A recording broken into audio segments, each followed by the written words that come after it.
Shalom, shalom, shalom. Today is the 24th of December and tomorrow is Christmas. And I just thought maybe let me also register my protest against what Christianity did, taking a pagan feast and putting it in the worship of the Hebrew people, put it in the worship of YHUH.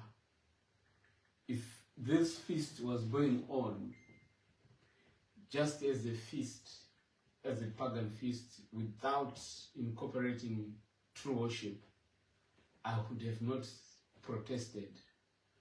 But because this feast has taken or is being taken by believers who use the scriptures, now that becomes a problem. It becomes a huge problem. As I protest against Christianity and its falsehoods, I'll also protest against this festival being put in true worship, being incorporated and associated with true worship, becoming part and parcel of the worship of the Hebrew people. So I don't accept that. And so today I just wanted to register my own protest. And one of the things that I'm going to be doing is that I've been fasting yesterday, today, tomorrow, if possible, up to Friday. I would love to fast up to Friday to protest against all the festivities that are going on and to register before heaven and earth that I am not part and a parcel of all this wickedness that is going on around the world. So, beloved, if you want to join me in the protests, please, at least let's fast tomorrow. If you can't go after tomorrow, it's fine. But at least for tomorrow, let's restrain ourselves from feasting. Let's restrain ourselves from participating in this pagan feast as an incorporation to true worship. So I'm inviting you to come along with me and we register our protest against this pagan feast being incorporated in worship. Let me just share with you a few things that I found out from, this is from Google. This is from Google. Well, of course, some of the things we've known them over the years, but I just wanted to repeat what information is out there, available to everyone. Anyone who cares to find out about things. Anyone who cares to find out about things. Right? I'm not reading from a textbook. I'm not reading from a historical book. I'm reading from information that is on the net, information that is available to everyone who cares to and wants to know about the things that are happening in their lives.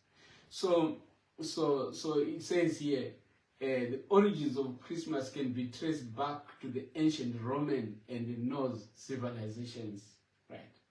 In fact, 25th December was not even, they say Jesus' date of birth here. I mean, I'm taking it from these Christians. The early Christians appropriated what was originally a pagan holiday because it was convenient. Do you see that? It was convenient for them to incorporate this in their worship because the people that were converting to come to the belief of YHUH were pagans, right? And so they carried on with their pagan practices in the worship of the MashaYAH. So it says it was originally a pagan, or the early Christians appropriated what was originally a pagan holiday because it was convenient. Before that, the people of ancient Europe and had celebrations of the pagan god Saturn, or even Odin, at the end of December to mark the shortest day of the year. Indeed, many of the Christmas traditions we have today come from these ancient festivals. Examples of these include kissing under the mistletoe and decorating trees, right? So, I mean, I'm going to come back again to this decorating of trees. YHUH talks about it, right? Because it was there even in the time of YHUH, right? Then we get how this Christmas is also associated with Mithraism. Mithraism, an ancient mystery religion, right, is often linked to Christmas because its god Mithra was associated with the sun, and his birthday was celebrated on December 25th, the same day Christianity adopted Jesus' birth to align with Roman solar festivals like Natalis Invicti, birth of the unconquered sun, and the winter solstice celebrations for rebirth of the sun, SUN, after the longest night. While details are scarce, scholars suggest early Christians co-opted these popular dates and the themes, sunlight, rebirth, to ease conversion, incorporating elements like Sunday worship and perhaps even evergreen traditions, though direct borrowing of specific narratives like Jesus' birth from Mithras is debated. But we can see the link, that they wanted to put the birth of Yahusha to Mithra. In other words, they just took Mithra and Christianized Mithra, right? Make Mithra to become the savior in this belief system. In other words, they are removing Yahusha from his belief system, and they still carry over, right, with Mithra, and put Mithra in the beliefs of Yahusha and remove Yahusha from it. Do you see where it all comes from? And the other thing is, around Easter, so at Easter there is also fertility gods being worshipped there. So around Easter, that's why you have got Easter eggs and all that. This is fertility religion, or this is fertility worship. So around that time, this we hear. Around that time, small girls were raped, or virgins were actually raped, and then they would conceive. And the times that they would give birth is around this time, around 25 December. From 22, 23, 24, 25 December. And these babies were sacrificed, right, in honor of Mithra. So this god Mithra, who would be born around this time, had other babies to be sacrificed or were killed, right? And remember, these are all being conceived at Easter time, right? Easter time, the time of fertility, is the time that this feast of Easter is taking place, and the result of that fertility comes around 25 December. And that's when Mithra is supposed to be born. And when Mithra is born, then other babies are sacrificed in honor of Mithra. You see that? So there's a lot of Satanism associated with this Christmas thing. So they say there are key connections and theories. December 25 date, the Roman cult of Mithra celebrated his birth on December 25, coinciding with the Roman festival of the unconquered sun and the winter solstice, Yalda, in Persian traditions, when the sun's power was believed to return. So after the 22nd or 20, when was solstice? 21st. So after the 21st or solstice, then now the sun is now coming back, right? Right, because that had been the longest day, and now days are increasing now. Like now, I can see the sun is out there, but it's extremely cold outside. But the sun is actually out. We can see the sun. It's light today in the northern hemisphere. So sun worship, Mithras, a god of light. So he was thought to be a god of light, truth, justice. Became closely linked to the sun god Sol, making December 25 with a significant date of birth. So December 25th became a significant date of his birth. So there's also cultural co-option. Christianity strategically placed Jesus' birth on this date to integrate with existing Roman solar traditions and the popular Mithraic cult, a common practice in Roman religious syncretism. So we often speak about syncretism being done in the scriptures, right?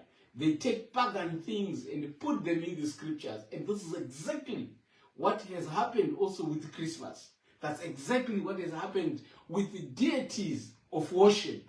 They removed the Yahuwah, replaced with the Lord God. They removed the Yahusha, replaced with Jesus, replaced with Jesus. So the whole Christian system is very syncretic. It's very syncretic. So both traditions emphasized light, rebirth, salvation, making the shift in focus from Mithra, or what was believed of Mithra, was then put onto Yahusha.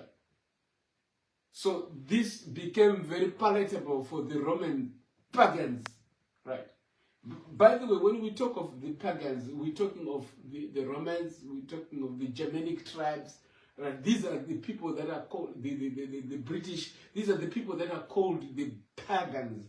And it is these cultures that belongs to the Roman Empire, to the Roman people, that have found themselves in the belief of the Hebrews. So essentially what has happened is, it is the Roman systems of paganism that have taken center stage in Christianity. So that's why we are so much against Christianity, because Christianity is not truth, it's error, it's syncretism. So there are some rituals that are done in Mithraic worship or Mithraic rituals. There are elements like the Christmas tree, evergreen bulbs for solstice, the concept of priest as fathers and the Sunday worship, the Sun's Day, are sometimes cited as potential borrowings, though historical certainty, they say it is elusive. It's not elusive. It's quite clear when you analyze, look at these things, you see where all these practices in Christianity are coming from. They come from sun worship. Christmas incorporates several pagan traditions, primarily from Roman Saturnalia, the god Saturn, right? So these are the elements: feasting, gift giving, and the Germanic Yule, that is winter solstice evergreens, feasting, with the church adopting the December 25th date to co-opt existing winter solstice celebrations for the birth of Jesus, making the rebirth of the Son so invictus into the birth of Christ, the Son of Righteousness, blending solar worship with the Christian themes. So this is where it comes from, beloved. This is where it comes from. There is nothing like this in the scriptures. It's a purely pagan practice to do Christmas in the worship of Yahuwah. Let paganism do this practice. I mean, I meet lots of people they are so excited about Christmas. My colleagues are excited about Christmas. They never mention the Savior in it. And as far as I'm concerned, they are being genuine and true to their tradition, right? But for a believer in the scriptures now, to take this practice and superimpose it onto true worship, that becomes a problem. That becomes a source of protest for me. So I'm inviting you, if you think and feel and reason like the way I do, let's desist from feasting tomorrow. If possible, the day after. Even up to Friday, if we have got strength. To go on up to Friday. Those who can have the strength. So that we can really register our protest against this practice being incorporated in the worship of the Hebrew people. So, key pagan influences, that is Saturnalia, this Roman festival, celebrated mid-December, involved feasting, revelry, gift-giving, and temporary role reversals, influencing Christmas merrymaking. So, role reversals. There you must also even think about, okay, issues. Yahuwah gave us roles, right? The men and the women were given specific roles. We don't reverse these roles. The moment you start reversing these roles, you are upsetting the order from heaven. And you end up now having same-sex marriages because you are reversing the designed roles that Yahuwah put. So there is also the Sol Invictus, that is the unconquered sun, S-U-N. On December 25th, Romans celebrated the sun god's rebirth. So the sun is coming back, right? The sun is coming back, and so they called this the rebirth of the sun. After the winter solstice, the church linked this solar imagery to Jesus, the Son of Righteousness. How do you do that? How does anyone do that? When you read the scriptures and understand them, how do you even ever come to such a conclusion? It's crazy. It's weird. It's actually wickedness, because you are going against clear principles, clear instructions that are there in the scriptures, which we should not either turn to the left or to the right, but follow as is. So there's the Yule, that's the Germanic Norse god, right? Germanic Norse, okay. A midwinter festival around the solstice, focused on feasting, drinking, and bringing evergreens like spruce, juniper, indoors to symbolize life and hope, leading to modern Christmas trees and greenery. So the Christmas incorporates both these, incorporates the Sol Invictus celebration, incorporates the Yule, which is a Germanic Norse people or Norse god that was honored with these practices, the Christmas tree being one of them. So you find in Christianity, it has now become a conglomerate of all pagan practices, right? In Christianity, you find the fullness of pagan practices being done in counterfeiting the worship of YHUH. A lot of people in the modern world may not even know that this winter celebration actually has nothing to do with the scriptures and religion. They may be even more surprised to learn that Christmas celebrations, like decorating with holly, putting up Christmas trees and kissing under the mistletoe, are rooted in ancient fertility rituals. These are all symbolic acts to celebrate the fertility of the earth and approach of the sowing season. So there it is. This is public domain. This, you get it on Google, right? This is for all to see, for all to read, and get to know where these pagan traditions emerged from. So we see that it coincides with the winter solstice and incorporates elements of pre-Christian traditions. So these things have always been practiced. Okay, they say pre-Christian because they don't even know themselves that Christianity was was there even before YHUH, right? Christianity coming from Christos being a Grecian kind of a savior who was always there and already there. And when YHUH walked on this earth, nobody ever called him Christ. None. No one called him by that name. Or even his concept or his existence could never be likened to the existence of Christos. So even them, when they say pre-Christian traditions, the very fact that they mention Christianity is actually an indication that they don't even know where Christianity is coming from. Christianity does not come from the scriptures.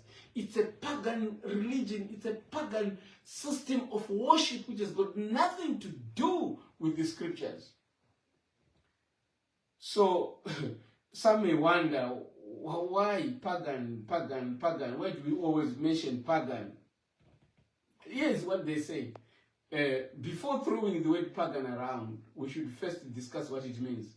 Who were the pagans exactly? Paganism was originally a word used by the early Christians to refer to the polytheistic Romans. So they believed in many deities.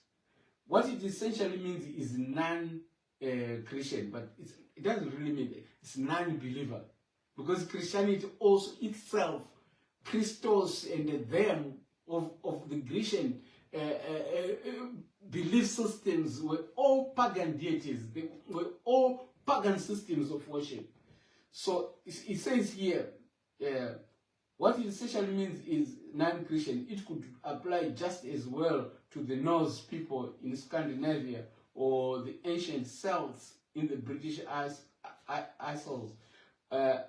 As the Christian missionaries began to roam around Western Europe and the larger world, they used the term pagan to refer to anyone who did not share their beliefs in religion. Their multiple gods were classed within the single category of pagan gods. So that's what essentially also I refer to when I talk about pagan or paganism. But you see, paganism is associated with the Romanism. Right? When you look at the Roman Catholic system, which is essentially Christianity, right? That's a raw paganism, right? That's the conglomeration of paganism, right? All the pagan systems of the world are found in Roman Catholicism because they take from Babylon, right? That's why it is referred to as the Mystery Babylon religion. So Roman Catholicism starts taking all pagan systems of worship from Babylon right up to pagan Rome. So all worldwide systems of paganism are incorporated in Roman Catholicism. That's why the Roman Catholic Church, when it goes to a people that have got certain practices of their customs, their ancestral practices, they incorporate them in the worship. Right? They do not distinguish men's traditions and the customs against the customs of the scriptures. No, they don't. If you worship the dead with Roman Catholicism, it's okay. You can just worship the dead as well. So that's how Romanism is all about. Romanism incorporates all these things. It incorporates all pagan systems of worship in it. It does not vary. It does not distinguish between true worship and the worship of these pagan deities. So that's how it is with Roman Catholicism. It is a pagan system of religion. It does not come from the scriptures. It is something that was always and already there in the system of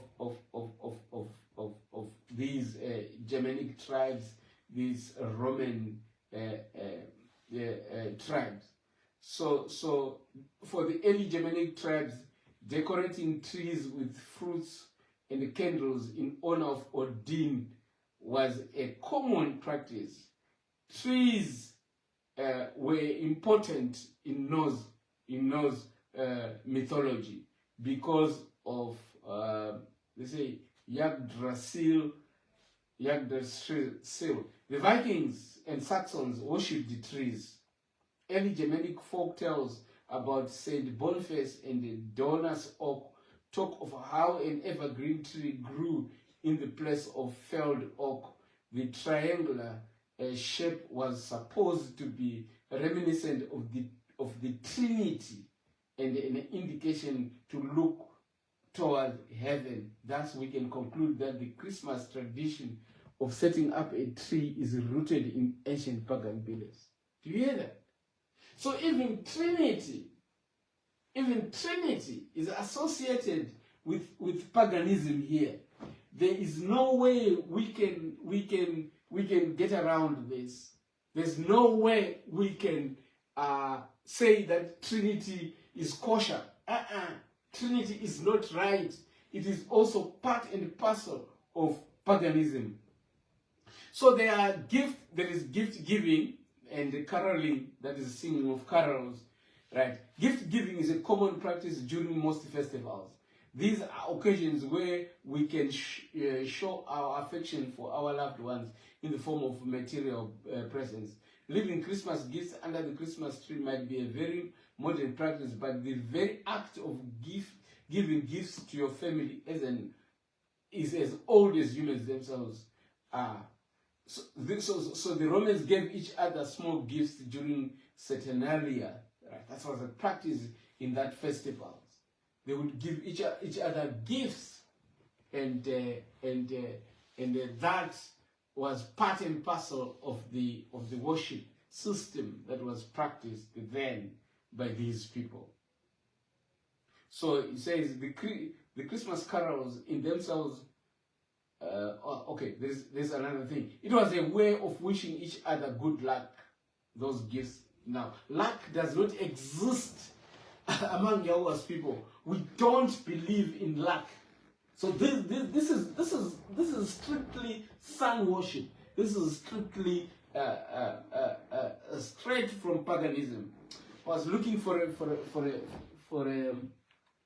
plug just to add light, because I can see that the light there might not be sufficient.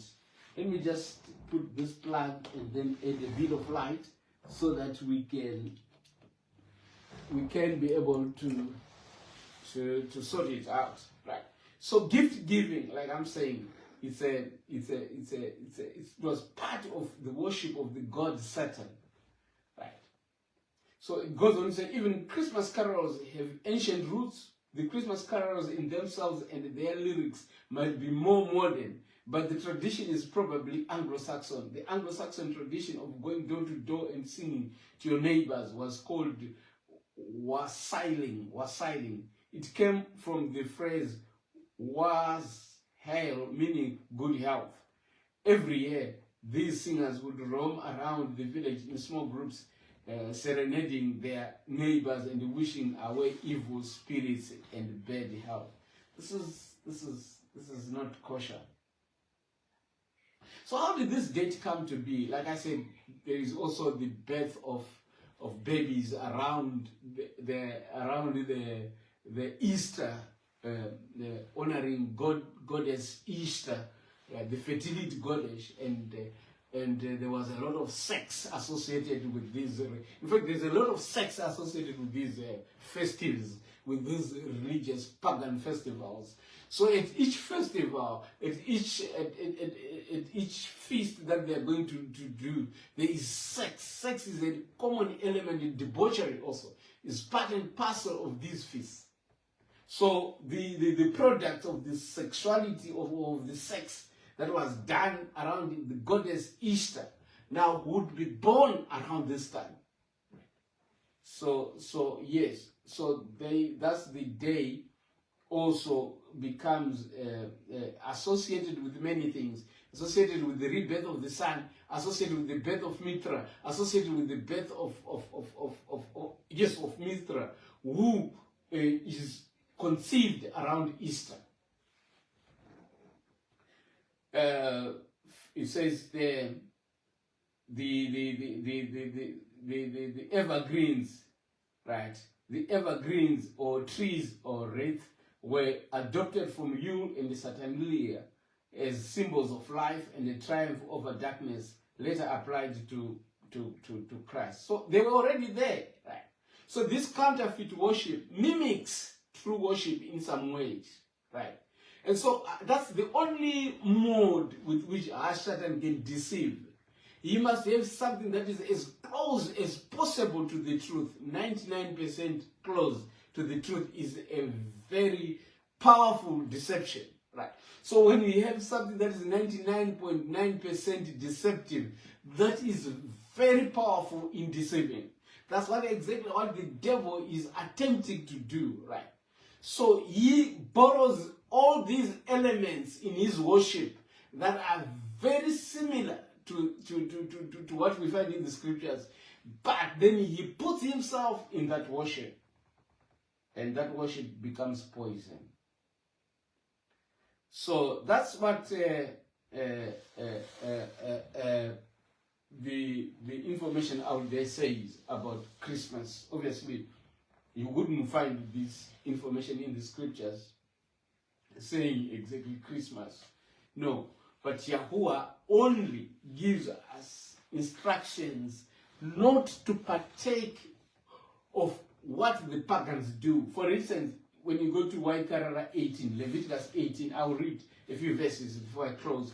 It says there, verse 3, after the doings of the land of Mizraim, wherein you dwelt, shall ye not do. So that is the injunction. That is what Yahuwah is saying to his people. Don't do according to the people where you came from. Don't practice according to the Mizraim, right? And after the doings of the land of Canaan, whither I bring you, shall ye not do. And do not ever copy or do after the people in the land in which I'm going to put you. So don't copy anything from any other peoples, right? Neither shall you walk in their ordinances. You shall do my judgments and keep mine ordinances and walk therein. I am Yahuwah, your Elohim. So live according to the ordinances of Yahuwah. Live according to the judgments of Yahuwah. Live and worship according to the instructions of Yahuwah. You shall therefore keep my statutes and my judgments, which if a man do, he shall live in them. I am Yahuwah. That was the instruction to our forefathers. Don't copy what the pagans do. Don't do as the pagans. Don't do as the Mizraim. Don't do as the Canaanites. Don't do as the Philistines. No, don't do even as the Romans do. They are not worshippers of Yahuwah. So Shemot 23:24, it says, thou shalt not bow down to their gods, right? Nor serve them, nor do after their works, right? But thou shalt utterly overthrow them and quite break down their images. That was the instruction, to go and destroy everything that they found these people worshipping. But did they do that? No, they didn't. Just like the Christians today, our forefathers also created syncretism in the worship of Yahuwah. They mixed the truth with error.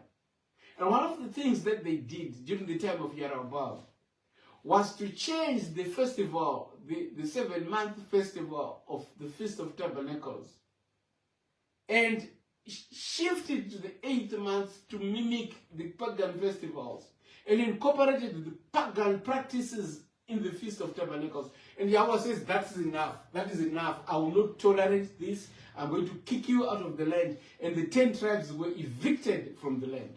Do you see how serious Yahweh regards his festivals, regards his times of worship? Do you see how serious it is? And we have been in the wilderness for nearly 3,000 years now as a people, right? Because of changing the times of YHWH, because of trampling upon the times of YHWH, because of disregarding Yahuwah's times of worship. We are in this mercy that we are in right now as a nation, strictly because of the Shabbat and the Shabbats. And then you say they were nailed on the cross. Huh? Are you serious? Jeremiah 10 verse 2, here he is describing idol worshipping. And you can clearly see that this is exactly what Christmas is all about. Christmas is about idolatry. It's about idol worshipping. Listen to Jeremiah chapter 10. I'll start reading from verse 2.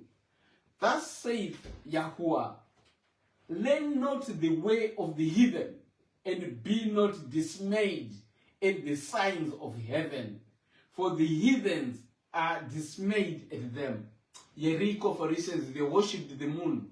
And one major reason why Jericho was destroyed, because it was a moon worship hub, right? And today people want to start their Sabbath at night because they observe the moon, because that's where the moon, the lunar sliver starts, and they want to start the 24-hour cycle at night. This is Jericho worship. This is moon worship. Right?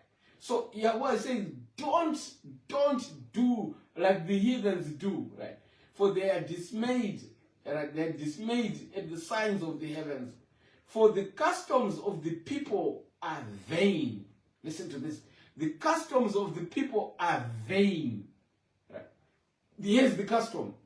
For one cutteth a tree out of the forest, the work of the hands of the workmen with the axe. They deck it with silver and with gold. Exactly what happens on the Christmas tree. Exactly what happens. They deck it with silver and gold, right? They fasten it with nails and with hammers, that it move not. So it is fastened right in the center of the house, right? That Christmas tree, right? And they deck it with silver and with gold. They fasten it with the nails and with hammers, that it move not. They are upright as the palm tree, but speak not. They must needs be born, because they cannot go. Be not afraid of them, for they cannot do evil, neither also is it in them to do good. So they worship this tree that they've decked with silver and gold. It's similar to the Christmas tree, right? So little do they know that when they are putting this tree in their homes, they are actually taking that pagan system of worship, worshipping of trees, worshipping of the devil, into their homes. Hey, Christians, wake up. Wake up, Christians. Until when are you going to realize how much steeped you are in paganism? Until when are you going to see that your whole worship and your whole practice is straight from the pits of hell? Until when are you going to see that you are worshiping the devil in your systems of worship, in this Christianity thing? Wake up and come out of Babylon. Come out of this wicked system of worship. May MashaYAH open your eyes that you may be able to see. He wants to save you, but you are stubborn. You don't listen to his word. Now, you listen and be saved. Turn around and be saved. Why would you die? Why would you perish? Oh.